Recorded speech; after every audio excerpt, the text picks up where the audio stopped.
The adaptive cycle is a heuristic model developed by C.S. Holing for understanding macro processes of change in ecosystems. However, the adaptive cycle is equally applicable to any complex adaptive system. It can be used to identify structural patterns in both ecosystems as well as social systems as they go through nonlinear processes of change. Systems change is about changing complex adaptive systems, i.e., living systems. So understanding these inherent processes of change in living dynamical systems will be of great value. The model describes how complex adaptive systems evolve in terms of 4 phases, with these 4 phases being exploitation, conservation, release, and reorganization. The first stage of exploitation is one of a new environment. It is one of growth, a time of expansion and increasing complexity. A system in the exploitation stage has successfully reoriented post-crisis, and there is now plenty of freely available resources for rapid growth and development. A time dominated by positive feedback and self-organizing processes of assembly. This is a period often marked by abundant resources and entrepreneurial leadership, as the environment has plentiful untapped and uncommitted potentiality that are waiting to be reconfigured into new possibilities. Once kick-started along a growth trajectory, many resource flows are available for experimentation. In the R stage, network connections are established and interdependencies are built. At this stage, positive feedback can work to take hold of some emergent pattern and rapidly scale it up, as might be seen with the exponential growth of a startup company as it rides the positive feedback loop of economies of scale. The conservation stage is a state of equilibrium, is about controlled development, and this equilibrium is a time of stability. The system has reached a high level of complexity and connection between its parts. A mature system in the conservation stage dynamically performs at a high level of activity and can be seen to be optimal, exhibiting strong stability.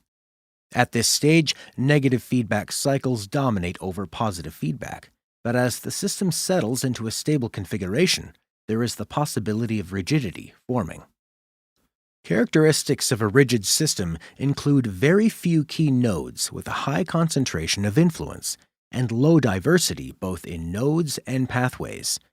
Additionally, a rigid system is brittle and vulnerable to disturbance because of reduced diversity and inability to self-organize. This mature active specialization weakens resilience by permitting systems to become accustomed to and dependent upon their prevailing conditions.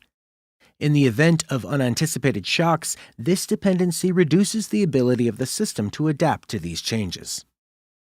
The system may become rigid and seemingly indestructible, but stagnation and a lack of flexibility may eventually make the system vulnerable to destruction by an external disturbance.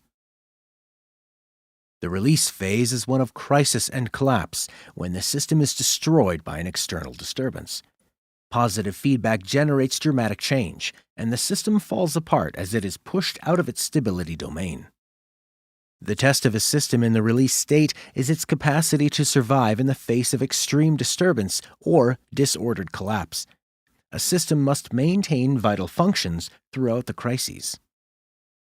One of the ways that the diversity maintained through small-scale disturbances contributes to the resilience of the system is by cultivating a large stock of resources from which it can pull during a crisis, both in terms of organizations and their relationships, which is essential for leadership to emerge during the release stage.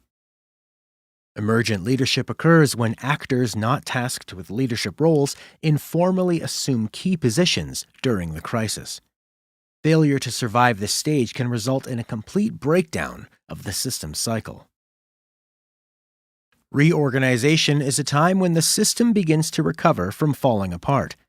It is a creative time when change can take a variety of possible directions. That is, the system has the possibility of moving into a variety of new stability domains. Chance can be important to the way the system reorganizes, determining which new stability domain it enters.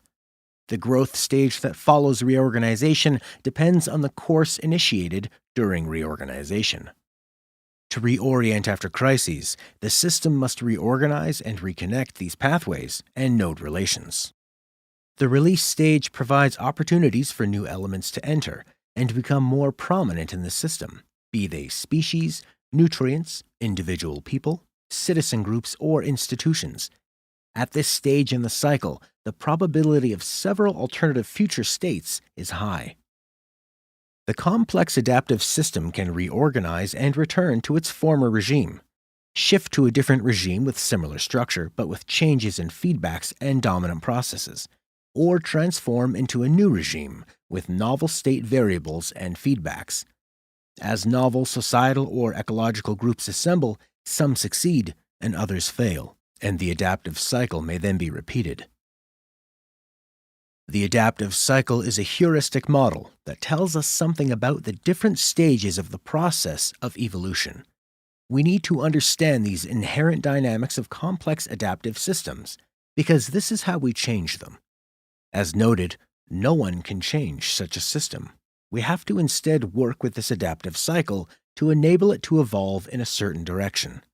Without understanding these inherent cycles, or where the system might be in, we have little chance of working with those dynamics, and will likely exert our resources in the wrong direction, without success.